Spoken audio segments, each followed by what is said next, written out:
welcome tonight. It is good to see you all this evening. Thanks for coming out on what began as a warm morning, I thought, and then I went out to grab the girls some dinner, and I didn't wear a coat, and that was a mistake. So I will be wearing a coat when I go out again.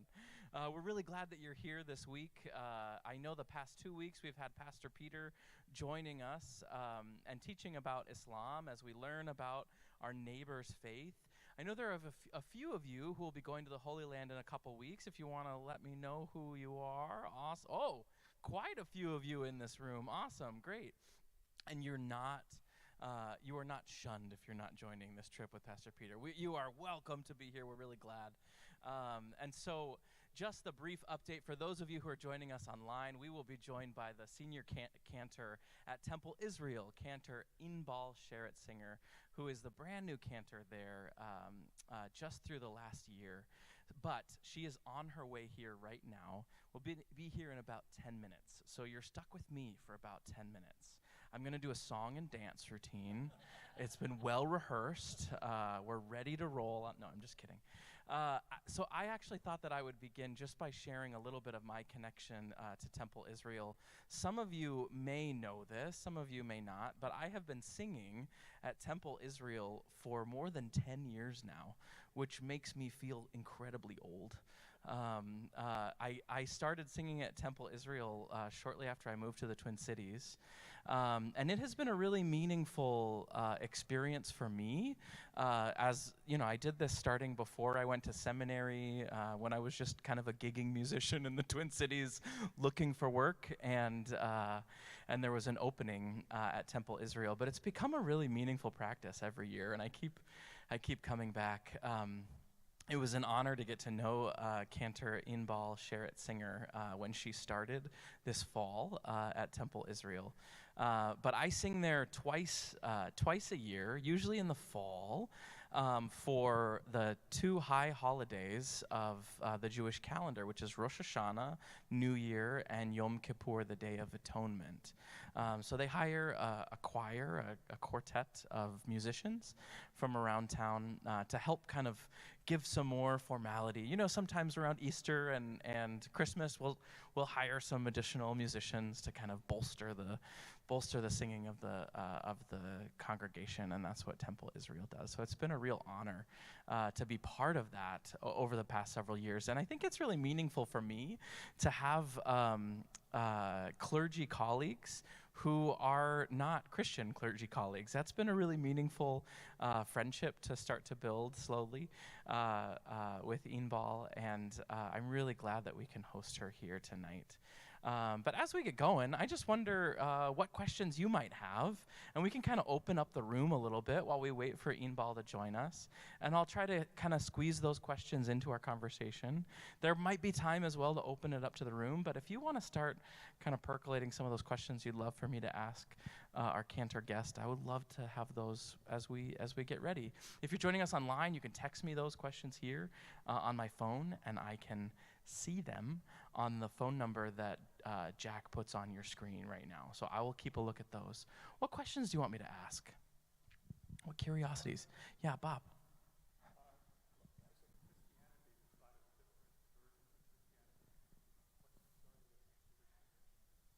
Yeah, what? Yeah. Absolutely. Yeah. And so I can share a little bit of that as we wait for Cantor Inbal. Temple Israel is a Reformed Jewish synagogue, and so they they have three female rabbis, a female cantor. There are other Jewish sects that do not ordain women clergy, much like Christian sects as well. Reform Judaism is the more,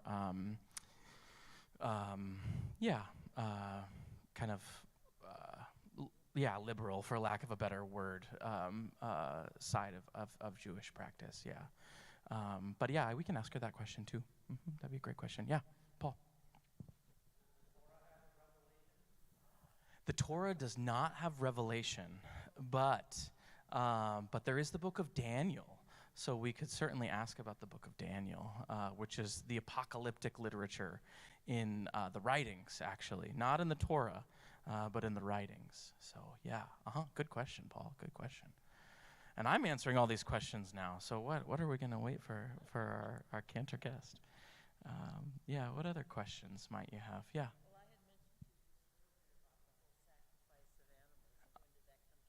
Yeah. Yeah, yeah. I believe, and I'll ask Cantor Inbal this if we can get to it, but I believe that the sacrifice of animals ended with the temple, when the temple was destroyed, that was when that practice ended. But I could be wrong on that, so we'll revisit that one later tonight, yeah. What other questions do people have? Many of us have Jewish friends and Jewish neighbors, of course, colleagues, coworkers, all of those wonderful things, yeah. Yeah. Oh, yes, yeah. What are the other kind of corners of Judaism? So if Reformed is kind of the more liberal strain, Orthodox would be kind of the more conservative strain. And in the middle is actually conservative Judaism. So the first conservative Jewish rabbi who is female was actually ordained here in Minnesota. And I worked with her early on in my ministry days, and I'm just blanking on her name because my brain is not bringing it to the surface right now. But yeah, there are varieties in there too, but that's at least my understanding. Hasidic would be on the Orthodox side, yeah. Yeah, yeah. Other questions as we get ready? Yeah.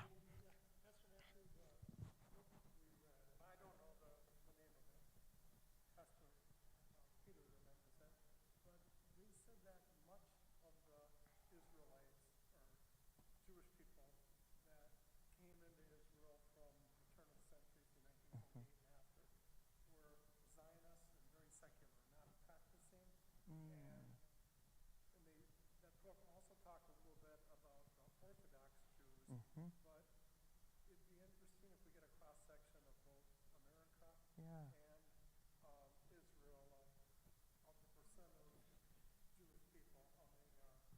Practicing. Yeah. Yeah.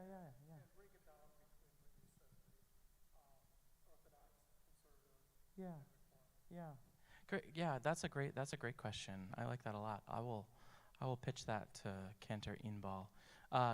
Inbal was born in Israel, so yeah, she was at least raised in Israel, and worked quite a bit in New York as well, doing opera work before she went to cantorial school. So we'll ask her a little bit about that too. Yeah, good question. Good question. Yeah, John. A cantor and a rabbi. Yeah, that is the very first question that I'm going to ask. So I'm not going to answer it. I'm going to have her answer that one. It's number one on my list. It's number one on my list. But as you might imagine, cantors sing. Now you have some pastors who sing too, so this is a bit confusing, I suppose. But what's that? No, Hannah does not sing with me in this group. But yeah, good question. Good question. Yeah. Hmm. That's a great question to add. I'll absolutely add that, the importance of keeping Hebrew language. Yeah, I will ask about that. That's a great question. Great.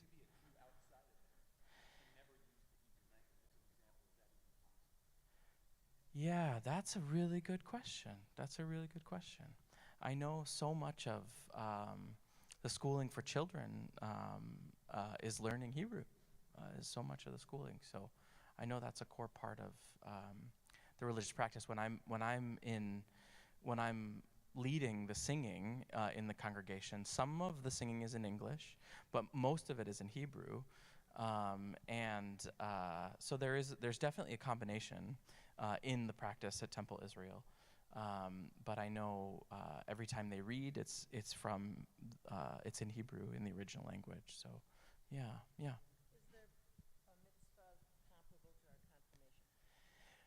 Yeah, is a bar mitzvah, bat mitzvah similar to confirmation or rite of passage? I'll ask about that too. I'll ask about kind of that bar mitzvah. What does that mean? What's that? What does that look like? Have people been to a bar mitzvah of a friend or colleague? Yeah. Great. Great. I'll ask about that too. Good. Well, I think we got our room nice and warm and welcoming. We're a great welcoming group here, so awesome. Bring your questions as we lean in. I'm sure she'll be here any moment. And now on to my song and dance routine. One of the questions that I'll give you a heads up that I'll be asking this question when she arrives. My curiosities, surprise, are all around the use of the Bible, right? Like just push my glasses up here and get my nerd out. But I'm really curious always about the Bible.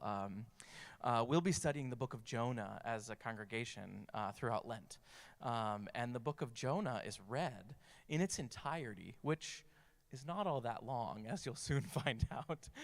Just 4 chapters, maybe 2 pages in your Bible, but it's read in its entirety on Yom Kippur, the Day of Atonement. So that'll be one of my questions that I'll be asking is, why is that? I asked Michael Chan, who's a professor of Old Testament, he's at Concordia College right now. I asked him the same question a couple weeks ago, and he didn't have a good answer for me, so I'm hoping we can get an answer from Cantor Inbal as well. Another of my observations is just the beauty of the liturgy. You know, you mentioned that it's in a foreign language, right? I mean, I've studied Hebrew, but I am by no means conversant or can understand every word that's sung. But there's one moment in the liturgy for Rosh Hashanah where they chant the entirety of Genesis chapter 22, which is a very challenging chapter in the Bible. And the way that they chant this Hebrew is just, it is absolutely stunning. It's absolutely beautiful to hear these same words that have been spoken for thousands of years being sung right anew in a sanctuary too. So I know I see my dear friend Cantor Inbal coming in. So can we welcome you with a round of applause, my friend? Welcome. I know, Jack, why don't you bring one of those handheld microphones up too as well? Welcome. It's good to see you. We've got a red carpet for you. It's good to see you. Have a seat. Thanks for. Oh, we have been ready for you. We're totally ready for you. And thanks for making it work tonight. I really appreciate it.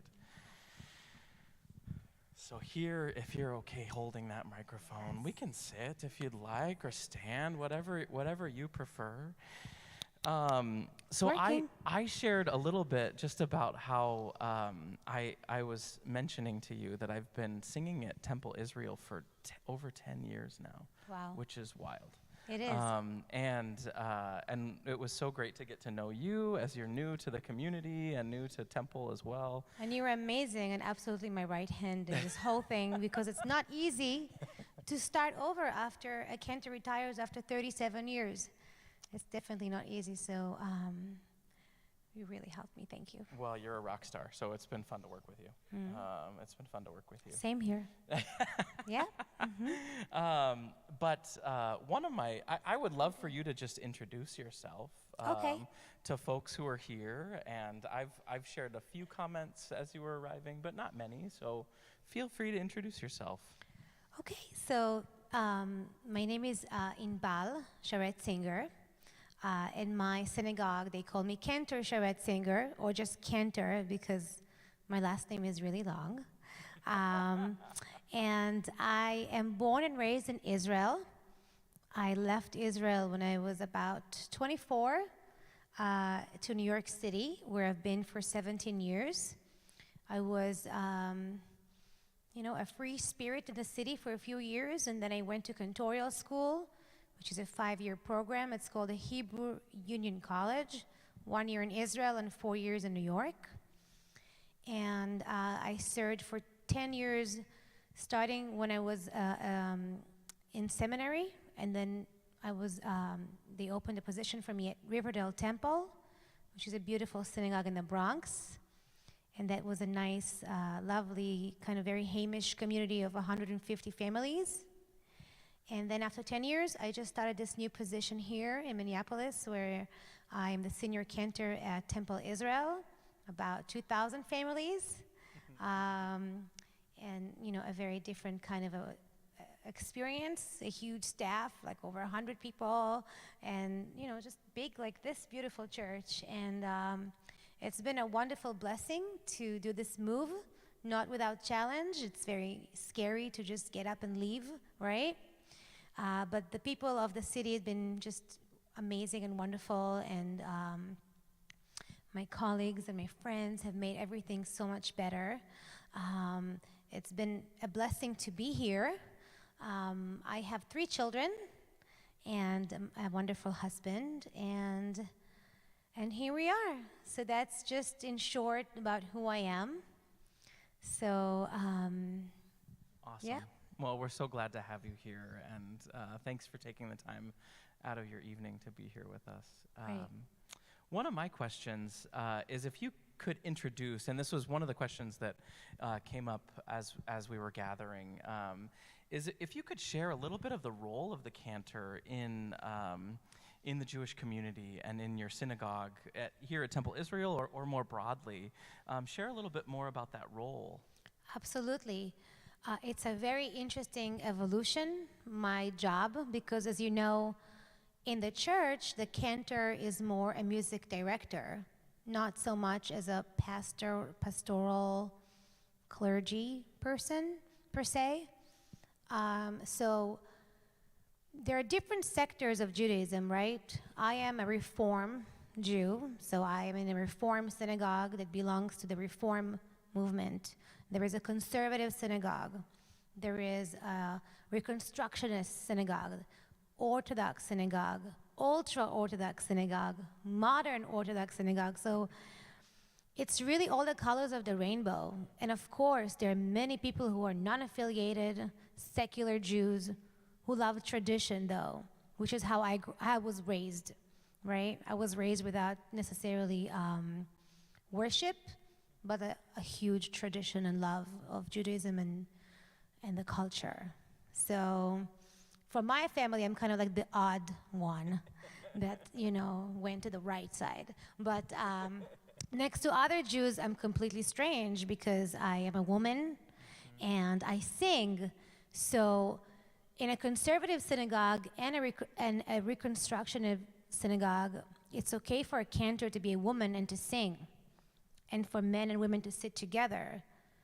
But go to the Orthodox, ultra-Orthodox, modern Orthodox, men and women do not sit together, and women are not allowed to sing, because the belief is that the female voice is like very sensual, and that will take worshipers into like sin or wrong places instead of thinking about the prayer, But if I had a cantor who sounded like Elvis Presley, I would also want to sing. So, I don't know. It's a man or it's a woman. I think anybody who has like an attractive voice, I would love that, but doesn't mean that I would want to like sin. But it's pleasing to sing with somebody who has a nice voice. Anyway, so yes, I can be a cantor in my synagogue, and a conservative synagogue, and a Reconstructionist, but that's it. And so the name cantor in Hebrew comes from the word chazan, and chazan comes from the root which is chazon, which means vision.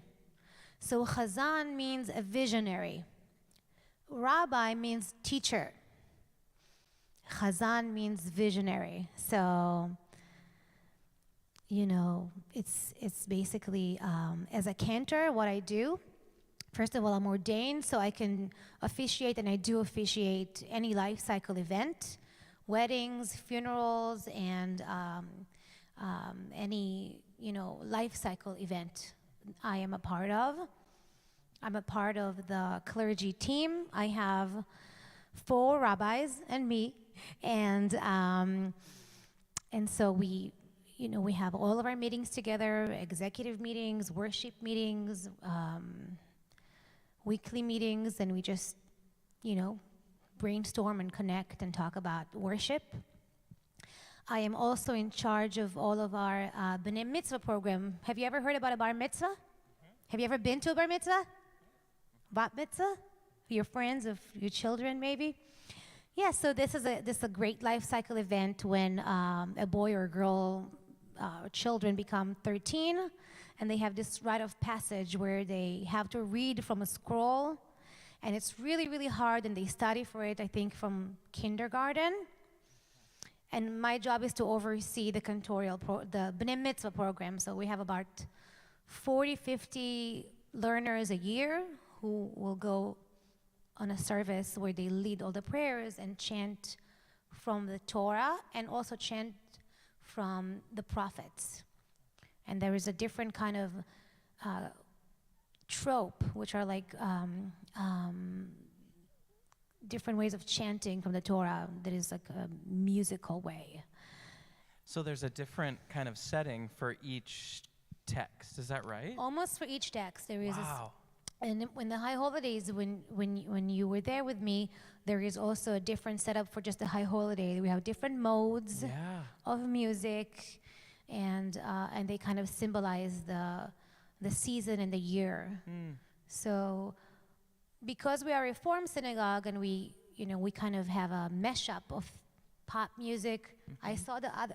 This is amazing. This looks like my synagogue. This beautiful thing. So my favorite, to have like live worship music. It's just beautiful.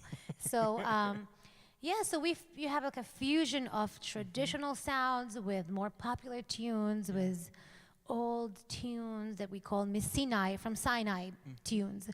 So. And one of the opening songs that we have sung every year that I've been at Temple is Turn, Turn, Turn. Yeah, there is a season. Yep. That's it. Yeah. And a new to arrangement everything. Yes, by Alex. By Alex Bonoff, a child of the congregation, and yes. It's beautiful to see that interplay, old and new. And I think St. Andrew as a congregation, we tend to do a lot of that as well, of some of the old traditions of Christianity, hymnals, but we choral. also have like a rock band on Sunday morning sometimes I love too. that. So I hope to come and visit. I play banjo, which I've never been invited to play. No, I'm just You don't play banjo with them? No, I play banjo here. So that occasionally comes up too. We do some bluegrass music. Yeah, my rabbi plays a mandolin. Yes. Every Friday. Absolutely. No, it's beautiful. Yeah.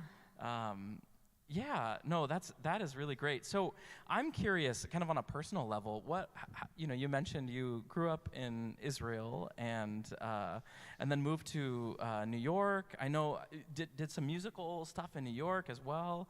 How did you get a sense of wanting to do this as a vocation? Yes, it's a very interesting journey.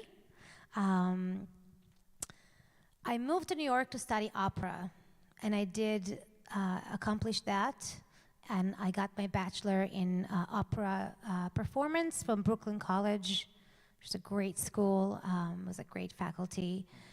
And all throughout my college, I worked in synagogues. My sister got me a job to work at a Hebrew school where I sing Hebrew songs and teach Hebrew alphabet and prayers and holidays, which was very easy for me to do. I didn't need any prep. It's just kind of like teaching them my way of life, right? And it was a lot of fun. So I worked mainly in one synagogue on the Upper West Side in Manhattan. It's called the Stephen Wise Free Synagogue, which is around Lincoln Center area, very musical, very kind of cutting edge synagogue. And I was there for about 4 years. And pretty much from the beginning, the Cantor and I realized that we both sang in an opera workshop once, not at the same time though, and he asked me to sing with him. So he gave me the binder of music and said, come on Friday night. Now, I've never been in a synagogue and a Friday night on the bima, which is the, how do you call this, a stage? How do you call this? Chancel, we might call it, but yeah. Chancel. Yeah. We call it a bima. So it was my first time, and he just gave me the binder of music, and I came and I sang with him, and it was so gratifying and so beautiful. And I've done it for a few years, and I got to know the members, and everybody would say, why don't you be a cantor now? And I was not ready. I was not ready to be an open door to a congregation. I felt that I was immature and just not ready to share myself at that point in my life. I didn't really want to be an opera singer, so I wanted to have the technique, but I really never wanted to sing opera like my friends who would go and travel alone and have lots of touring and auditioning, and I had lots of anxiety about that, and I did not want to audition. I think I auditioned once. But it wasn't really interesting to me, it wasn't my passion. But I wanted to sing. So I went to an acting school in New York City, and I loved it. And I developed my one-woman show, which was great. And we had dancers, and you know, it was like a fabulous show. And I included prayers in my show as well. And then I was asked to do a funeral one day. And I was never asked to do a funeral. I was never at a funeral in New York City. I had very, very little relatives, and that one specific relative passed away. And I think it was Memorial Weekend, and their favorite clergy people were not in town. And they said, well, you need to officiate the funeral. And I couldn't say no. I called all my Cantor friends who were extremely mad at me. Like, why would you do a funeral? You're not ordained. Like, who are you to do a funeral? And kind of like refused to teach me what to do, and then like gave me like a little bit of an explanation. And so I led that funeral with a very fearful heart and a lot of sweat. And it was the most meaningful moment, I think, of my life in that moment, because in this grief, I felt like I was able to bring people together, people that came from all kinds of places to prayer together and to a meaningful situation. And I think after that, I just kind of like sat down and said, wow, I am transformed. I got so much meaning of this more than any show or any performance I've ever done. And I feel like this is my calling, you know, this is the time. So that's when I applied to school. Yeah. And five years master's Well, degree. I mean, that is. they shaved 1 year. I was able to shave 1 year because the first year in Israel I was able to test out. Yeah. So it was like 4 days of test. It was brutal, but 20 plus years of growing up there must have counted for Yes. enough of that. That's great. yes. Yeah. Yeah. So big test. Yeah. Yeah, and it's a very, very, you know, it's like a 5 days a week, all day Yeah. long program. Wow. And Wow. and we go to the same program as the rabbis. So we have lots of classes together, and we also learn a lot of psychology and, Yeah. you know. Not dissimilar, I think, from seminary training from me. I mean, and maybe you don't know this, but your pastors all went through a 4-year program as well. You know, lots of training, extensive training, and yeah. I wish there was more interaction musically in my training than there was as a musician and as someone who cares about how we do music. I wish there would have been more of that.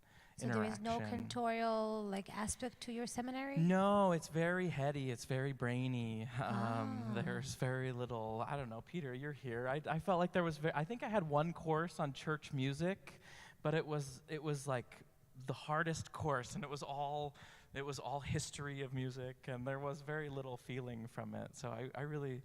I have envy of that. Well, did you have that worship interplay. during school, like every day? Yeah, we So did. who sang, Yeah. who led? But the people, the community, and we had some church musicians who were training at the same time, who led that kind of singing. So there were moments of it, but it never felt like the classes interacted in that way. So It's very unique. It's always been something I'm interested in as a musician and as a pastor.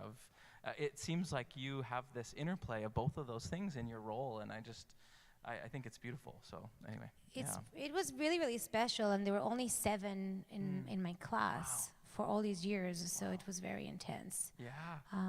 Yeah. Oh my goodness.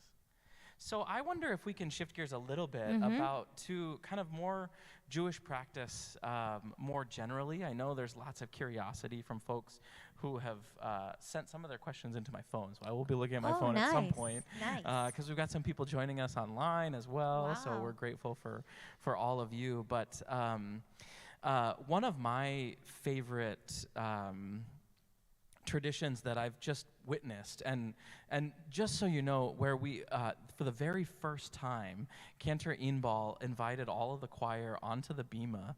I don't know if was that the first time ever that we were on the bima. I don't know. Yes. At least since I have. It been was there. the first time. And so we were participating in the worship. Normally we're in this hidden in the loft.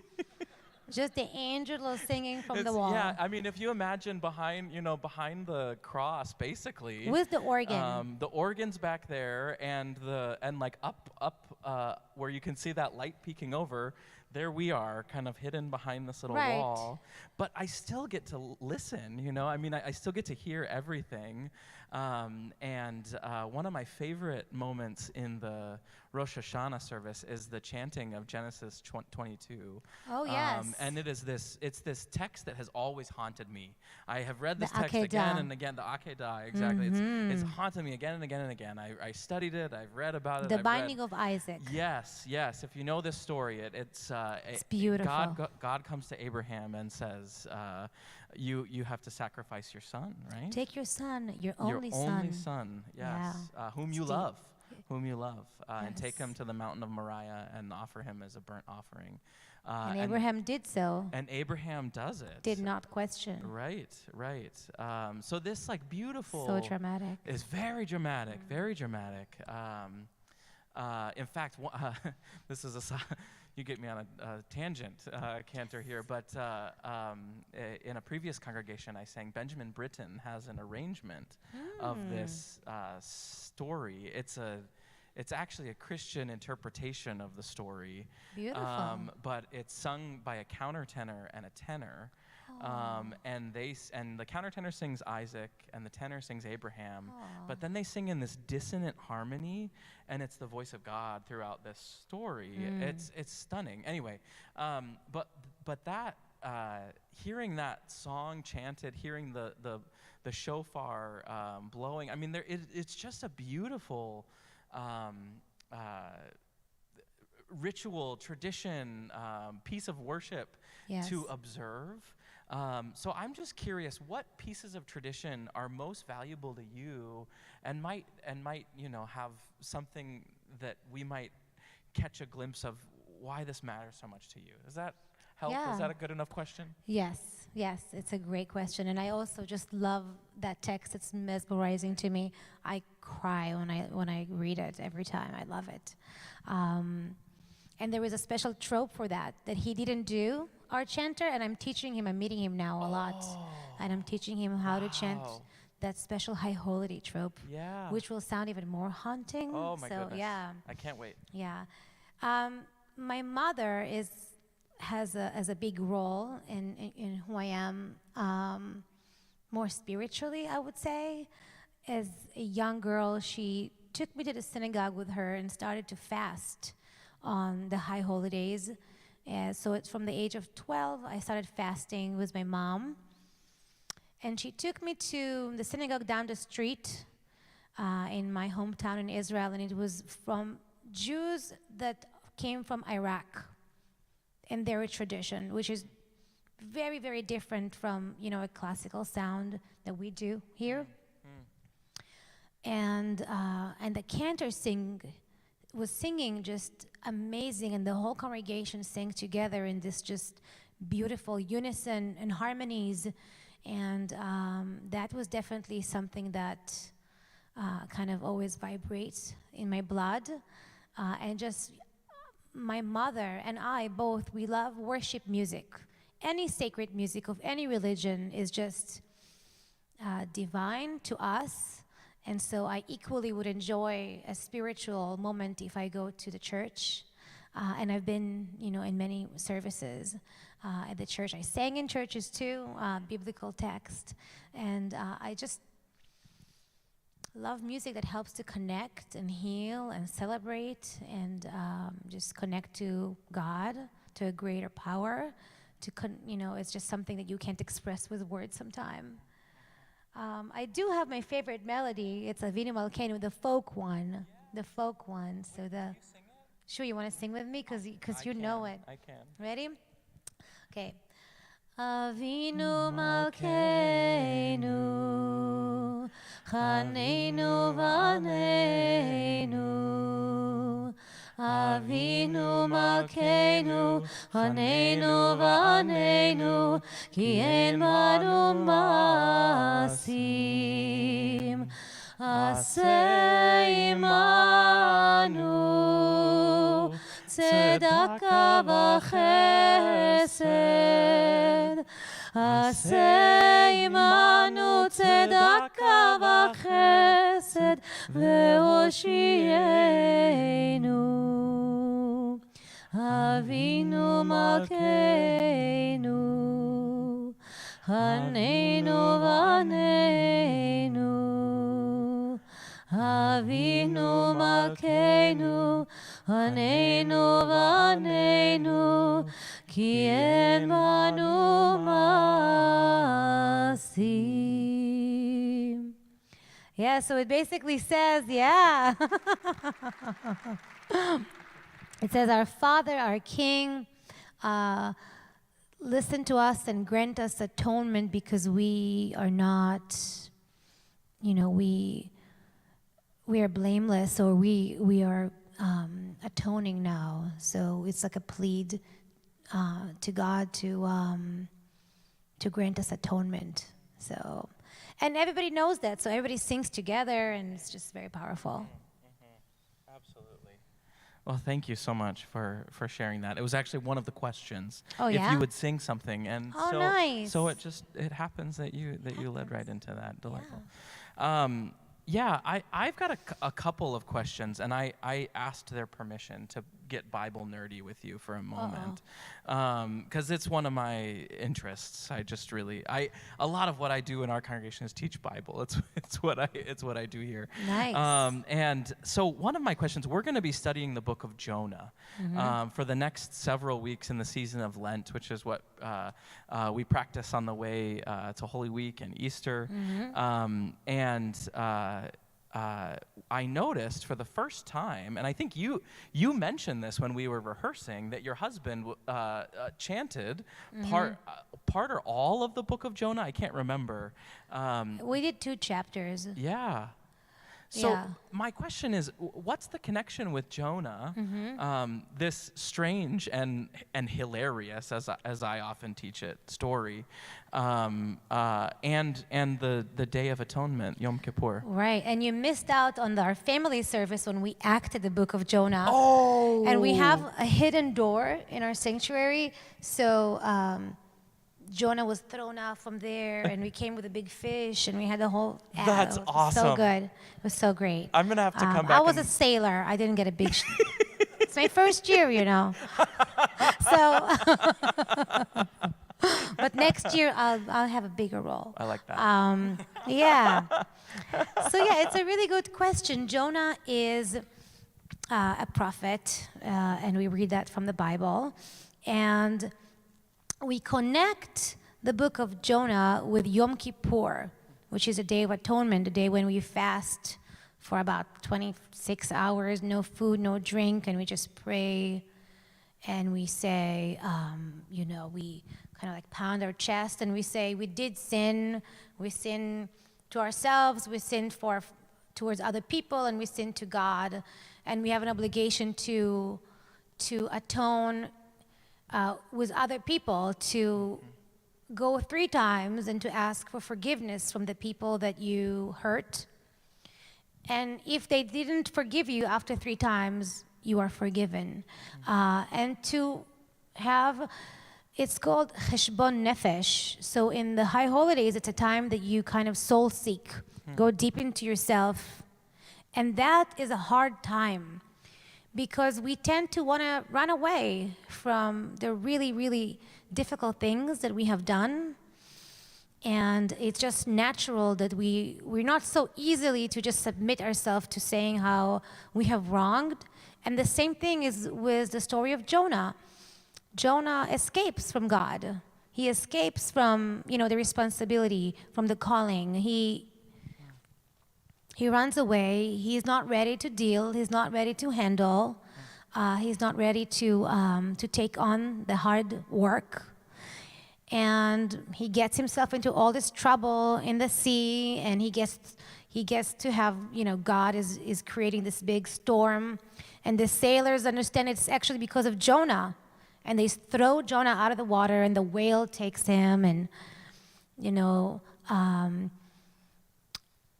and then Jonah understands, and he agrees to go and help to save the people of Nineveh, right? Nineveh.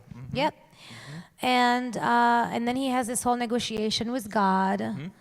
And in the end, I think the ending of Jonah is kind of so strange because he was just upset about the trees and the fruits. Yeah. But it's so human because we are flawed and we are strange. Yes. And there is no victorious endings in real life. It's more a cycle. It's a cycle that we go through from running away to understanding and to getting better, and running away and getting better and atoning and trying to go. And so we read the story of Jonah because that's very similar to the way we kind of soul seek ourselves. We want to run away. We don't want to see the truth because it's hard for us to see the truth. That's just how we are. It's hard to really face hardship in our own selves and just to really do the work. So that's the connection. That's really Yeah. rich. Thank you for sharing that. Yeah. We'll be, like I said, we'll be walking through this book of Jonah chapter by chapter, starting with Ash Wednesday, which is just next Wednesday. It's beautiful. Which is another very meaningful tradition of this congregation, where we mark ourselves with ashes and hear, remember you are dust, and to dust you shall return. It's beautiful. And I think it will resonate with the story of Jonah too, in some meaningful ways. So I'm looking forward to studying that together over the next few weeks. One liturgical observation that I've got some curiosity about. Sunday mornings, and this is kind of, I think, a Lutheran Christian practice, maybe more than other denominations of Christianity, but we begin every worship service with confession. It's part of our practice. Communal confession? Communal confession, yeah. And I remember the litany. I think it's Yom Kippur, but the responses, there's that, but the spoken one, V'al chet shekatanu lefanecha. For the sin we have sinned against God, and for the sin we have sinned for and each time there is in between that Hebrew litany, it gets deeper and deeper and more challenging of all of the ways that we've participated in wrong, whether knowingly or unknowingly. I mean, it was I was really moved in that. And the three sections of things that we say sorry for, and then we sing in the middle of the Al Kulam. Yes. Selach lanu mechalanu kapel lanu. Yeah, so the sin we have sinned between people, and just sin to, sin by gossip, by spreading lies, by, our behaviors with friends, with teachers, with parents. And then there are the sins that we have sinned with ourselves. We were dishonest. We lied. We stole. We cheated. We we did these kind of like horrible sins, and then also the sins for God. So for being sarcastic and for not believing and for saying God's name in vain, or so we just cover all the territories. Yeah, yeah. And then we say them out loud together, and every time we say them, we pound on our chest. So that was fasting, and just getting to praying all day is important to kind of restart. And then we have our new year. That's when the new start. Yes. Yeah. The year start was atoning. Yeah. Because Rosh Hashanah is the new year, Yes. and then 10 days after. the first thing that you do in the new year is atone. And those 10 days are the 10 days of atonement. And that month, it's called the month of Elul in the Jewish year. It's the month of atonement and just Are there seeking in specific yourself. things that happen in those 10 days in between, or is there some significance there? Well, those 10 days are the days you have a chance to say sorry to people. Yeah. So There's work to be done in those 10 days. you do the work in those 10 days. Yeah. And we all feel it. The Jewish people feel it. It's like the time of year where it's kind of like a heavy heart. And there are special melodies for that also when we go to the synagogue to kind of open the heart. And there is a beautiful melody I love about Return Again. Remember we sang Return Again? So it's all about that kind of notion of returning again, returning to the land of your heart, of your soul. Yeah. Yeah. That's beautiful. That's beautiful. And I think a very timely invitation for us as well as we look to the themes that will be moving forward ahead. We have confirmation students. One of the questions that was in the room was kind of comparing this rite of passage. That's kind of the rite of passage in our tradition, is right around that same age. How old are the confirmants? They're in 8th grade, so right around the same age. And it's a 3 or 4 years of study. I mean, it's not as significant of a pressure. I think if we asked all of our confirmation students to get up and to chant from the Bible, Scripture? I think 90% of them would say no way. I think we'd end up with. And they have to 6 go or 8 of like them. 3 days a week. Yeah, Yeah. it's significant. But that's who we hear out. That's so out in nice the to hear hallway. that. They're here. Good They're sounds. Here. Yeah, they're good folks. I think one of my questions, and I think in this season where we see the rise of hatred in our midst, where we see the rise of anti-Semitism, we're trying to be better neighbors to our neighbors writ large, our Jewish neighbors, our Muslim neighbors, our Buddhist neighbors, our non-faith neighbors. How can we be better? How might we be better neighbors? And that may, if you want to push that back on me, I don't want to make you answer that, but if there's something that we might think about, I'm curious if you might have something for us. Wow, that's a very, very thoughtful question. Very, very thoughtful. I think just by you inviting me here and listening and really caring about our tradition and our faith is very heart-opening. It's very beautiful to be here with you together and connect. No matter what is our faith, we're all the same. We're all the same people, just, flesh and blood, and we all come from ashes and go back to ashes. So we should always think about that. We're all made in the image of God, right? And it's true, there is a huge, very, very, very big rise of anti-Semitism. Just this week, we had 2 incidences in my synagogue that we reported. One person was kind of yelling before our service was beginning as worshipers came, like racism, profanities outside. I didn't really experience it. I didn't hear him. I came earlier. And then there was another time on the same weekend that we found on our grounds anti-Semitic some writings on a board, on a wooden board. And there's been so many different incidences, and we have such high security, seen and unseen security.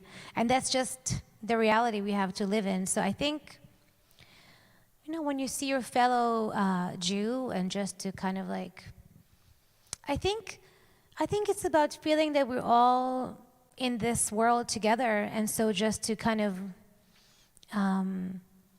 just be compassionate and be nice to each other. Reaching out as a church is a beautiful thing, to say we're thinking about you in this time, we're sending you our prayers, and just feeling the humanity, the universal aspect of us all, that we all are in this, together. So.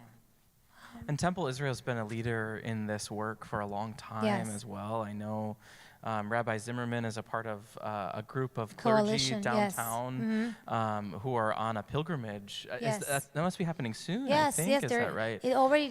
Or They it went to the happened. trip together. And they were taking a pilgrimage To the south. to the south to look at civil rights sites and think about how we as congregations might come together to solve some of the challenges.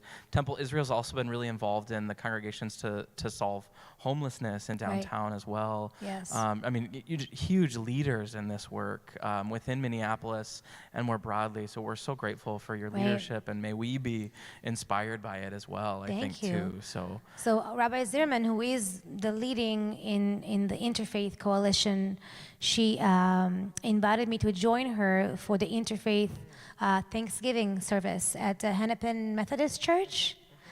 And we actually brought the book of the Torah with us. We marched with all the other downtown clergy with our Torah, and I chanted from the Song of the Sea. When the sea parted, and you see 3 different columns in our Torah.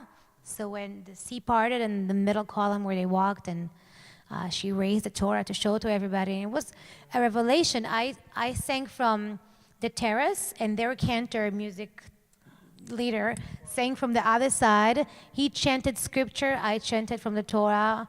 It was beautiful. Yeah, it was really beautiful. Yeah. That's stunning. That's absolutely stunning.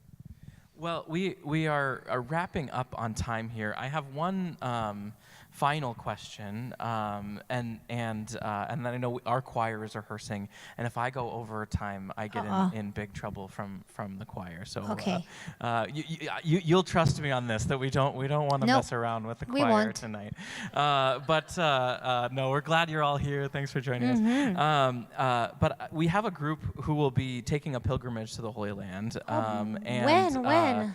Very soon. So Pastor Peter, who you met on the way in, actually grew up with his dad serving in Israel, and so has taken a number of groups back. But words of wisdom, great haunts to stop by in any of the towns, whatever you'd want to share with this group. I'll just leave that open to you. But oh wow! So I think you should eat a lot of food, Israeli food.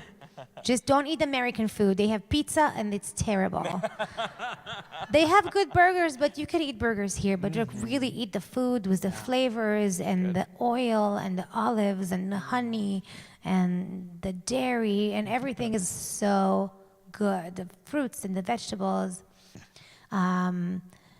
Jerusalem is my favorite place. I lived in Jerusalem. You feel the spirit. You just go up to the mountain, and you just feel it. And I've been to the Church of the Holy Sepulchre many times. Are you going there on a special time, like Good Friday or Palm Sunday, actually. Palm Sunday. They'll be there for Palm Sunday. So just go to the Church of the Holy Sepulchre, right? And they have like numerous choirs walking around in different rooms and with incense, and it's just very, very powerful and beautiful. And the markets around are great, and just speak to local people, enjoy, buy little things, and really take it in, enjoy. People are very happy to have you there, so speak to the locals. They will be very happy, and they all speak English very well. Yeah. Awesome. Yeah. Well, thank you so much for joining You're us. We're welcome. so glad to have you. Let's thank Cantor Inbal. Thank you so much. Thank you. Thank you. Thank you very much, Thank Matthew. you. Thank you. Awesome.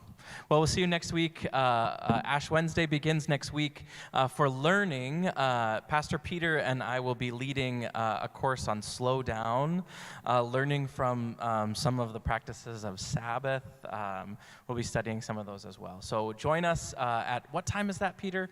6 o'clock to 6:45, and then we have worship here every week during Lent on Wednesday nights at 7 p.m. We hope to see you, and we'll be digging into Jonah starting next week. So join us next week. Temple Israel on Friday nights.